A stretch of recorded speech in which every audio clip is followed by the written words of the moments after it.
పరమ పవిత్రంగా భావించేటటువంటి దేవుడు ఫోటోలు, ముఖ్యంగా గణపతి ఫోటోలు, గణపతి నవరాత్రులు వచ్చాయంటే మన తెలుగు రాష్ట్రాల్లో కానివ్వండి, దేశవ్యాప్తంగా కానివ్వండి, ఎంతటి పండుగ వాతావరణం, ఎంతటి సందడి వాతావరణం ఉంటుందో ప్రత్యేకంగా చెప్పక్కర్లేదు. ఒక 4-5 కుటుంబాలు ఉన్నటువంటి గల్లీలో కూడా చిన్న మండపాన్ని కట్టుకుని దేవుడి విగ్రహాన్ని పెట్టుకుని పవిత్రంగా పూజ చేస్తారు. అలాంటి గణపతి ఫోటోల్ని కాళ్ళకు వేసుకునే చెప్పుల మీద, టాయిలెట్ స్లిప్పర్స్ మీద ప్రింట్ చేసి మరీ అమ్ముతున్నారంటే వాళ్ళది గుండెనుకోవాలా, ఇంకేమనుకోవాలి?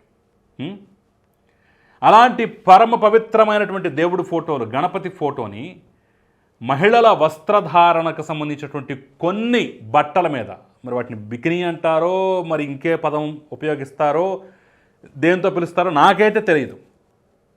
అలాంటి అసభ్యకరమైనటువంటి బట్టల మీద దేవుడి ఫోటోలు ముద్రించి అంగాంగాల్ని కప్పుకోవటానికి దేవుడి ఫోటోలు ముద్రించినటువంటి బట్టల దుస్తులు వాడుతున్నారు. అది కూడా లో దుస్తులు వాడుతున్నారంటే అలాంటి ప్రయత్నం చేసి అమ్మేటటువంటి వాళ్ళది గుండెనుకోవాలా, మరొకటి అనుకోవాలా?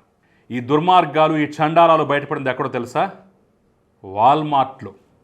ఎస్, నేను చూపించినటువంటి ఈ క్లిప్పింగ్స్ కానివ్వండి, ఈ ఫోటోలు కానివ్వండి, ఈ ఐటమ్స్ యొక్క అసలు చిత్రాలు ఉన్నది వాల్మార్ట్ వెబ్సైట్లో.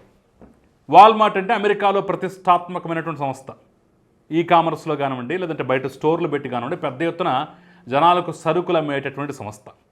మనకి ఇక్కడ ఫ్లిప్కార్ట్ ఎలాగో, అమెజాన్ ఎలాగో, వాళ్ళకు కూడా అమెరికా వంటి దేశాల్లో వాల్మార్ట్ అలాగా వెబ్సైట్ల ద్వారా లేదంటే డైరెక్ట్గా కూడా చాలా చోట్ల సరుకులు అమ్ముతూ ఉంటుంది.